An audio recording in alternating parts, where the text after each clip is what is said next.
कहते हैं जीवन का अच्छा समय बड़ी जल्दी जल्दी निकलता है और दुखों का समय हो, विपरीत परिस्थितियां जीवन में हो, उलझनों ने घेर लिया हो, तो वो समय काटे नहीं कटता महाराज।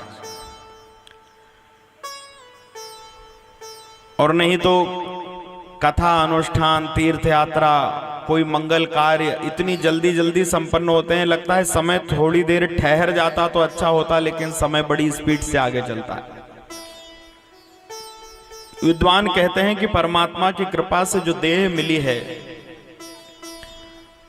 उसे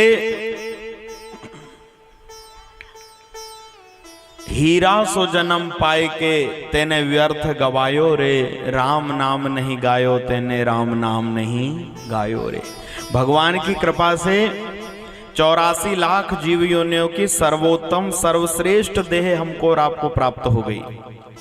और यदि आहार निद्रा भय मैथुन इसमें ही हमारा जीवन बीतते रहा तो एक बार विचार करो कि हमारे शास्त्र कहते हैं, हमने स्पष्ट देखा है कि आहार निद्रा भय मैथुन ये सभी चीजें हमारे साथ जितने पशु पक्षी हैं वो सब करते हैं। हम लोग भोजन करते हैं तो हर एक पशु पक्षी भोजन करते हैं। आप देखो सुअर भी भोजन करता, हाथी भी करता, घोड़े भी करते, गधा, श्वान, कुत्ता, सब हमारा सब पेट भर के सोते हैं। यदि हम बच्चे पैदा करते हैं, परिवार बढ़ाते हैं, तो ये सारे पशु भी बच्चे पैदा कर रहे हैं, सबका परिवार बढ़ रहा है। हम सोते हैं तो ये सारे पशु सोते हैं महाराज। यदि इतना ही हम करते रहे कि महाराज अपने परिवार को पाल रहे हैं, समय से दोनों समय भोजन कर लेते, रात में सो जाते, सुबह उठते, दिन भर काम पे निकल जाते और ऐसे ही जीवन चल रहा है, तो विद्वान कहते हैं ऐसा जीवन पशुवत जीवन है। बोले हमारे और पशुओं में कोई अंतर नहीं है। यदि हमें 84 लाख जीव योनियों की सर्वोत्तम सर्वश्रेष्ठ मानव देह मिल गई है, तो बोले ये कहीं ना कहीं पशुओं से अलग है, क्योंकि इसमें ज्ञान और बुद्धि की प्रधानता है, समझने की शक्ति है। लेकिन इतना होने के बाद भी यदि हम केवल इतना ही करते रहे महाराज, तो उसे फिर पशुवत जीवन कहा गया है। बोले मनुष्य के अंदर बुद्धि, ज्ञान और विवेक होता है, जो आपको अन्य चराचर जीवों में नहीं मिलेगा।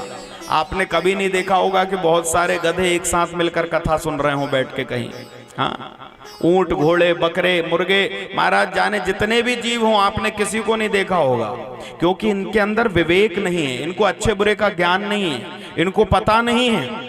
मनुष्य के अंदर बुद्धि और विवेक है, इसलिए अपने स्वविवेक का उपयोग करके परमात्मा ने जो हमें अनमोल सा महाराज मानव जन्म दे दिया है, उसे सार्थक करने के लिए क्या करें? क्या ये परिवार पालने से सार्थक हो जाएगा? क्या ये महाराज बहुत सारी पूंजी इकट्ठी कर लेने से सार्थक हो जाएगा? क्या ये पद प्रतिष्ठा पा लेने से सार्थक हो जाएगा? कौन ये कह सकता है कि मेरा जन्म लेना सार्थक हो गया? प्रश्न ये है, समझ लेना। प्रश्न है कि कौन व्यक्ति छाती ठोक के ये कह सकता है कि मेरा मनुष्य जीवन लेना सफल हो गया, सार्थक हो गया? कौन कह सकता है?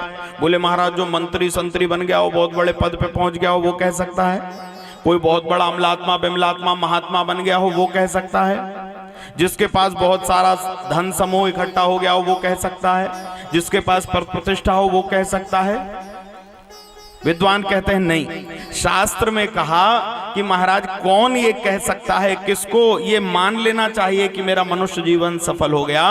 बोले जिसको महाराज अंतर आत्मा से, परमात्मा से, परब्रह्म से, भगवान से उसे प्रीति हो जाए, उसको ये मान लेना चाहिए कि मेरा मनुष्य जीवन लेना सार्थक हो गया। हमारा दिखावे वाली नहीं, आडंबर वाली नहीं, अंतर आत्मिक जो एक प्रेम है, जो प्रीति है परमात्मा से, वो हो जाए। हम उसको केवल पत्थर की, पीतल की मूर्ति ना मानते रहे, वो हमें हमारे जैसा जिस दिन महसूस होने लगे और फिर उसके बिना रहा नहीं जाए। अंतर आत्मा जब जुड़ जाए परमात्मा से, प्रीति हो जाए, प्रेम हो जाए, तो हमारा ये सब कुछ करना सार्थक है।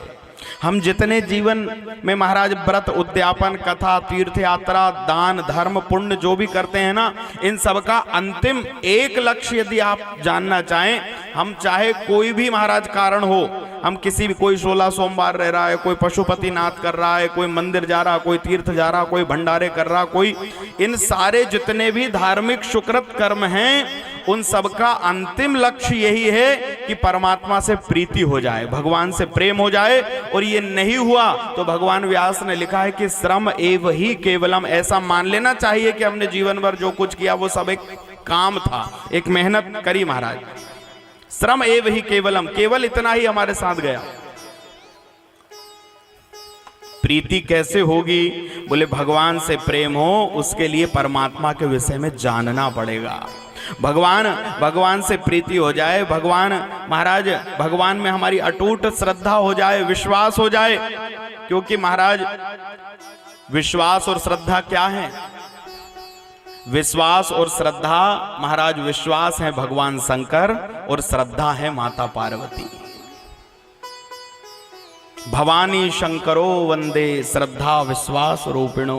बाबा लिखते हैं कि भवानी और शंकर श्रद्धा और विश्वास का रूप है। बोले जिस मनुष्य के अंदर श्रद्धा हो जाए, अटूट विश्वास हो जाए, तो आप ये मान लीजिए कि भवानी शंकर आपके हृदय में विराजमान हो चुके हैं। और नहीं तो हम कितने ही यज्ञ अनुष्ठान, पूजा पाठ, कथा सुन लें और श्रद्धा और विश्वास यदि हमारे अंदर नहीं है तो महाराज हमने जो कुछ किया वो केवल एक काम और मेहनत बनकर शेष रह जाएगा और कुछ होने वाला नहीं।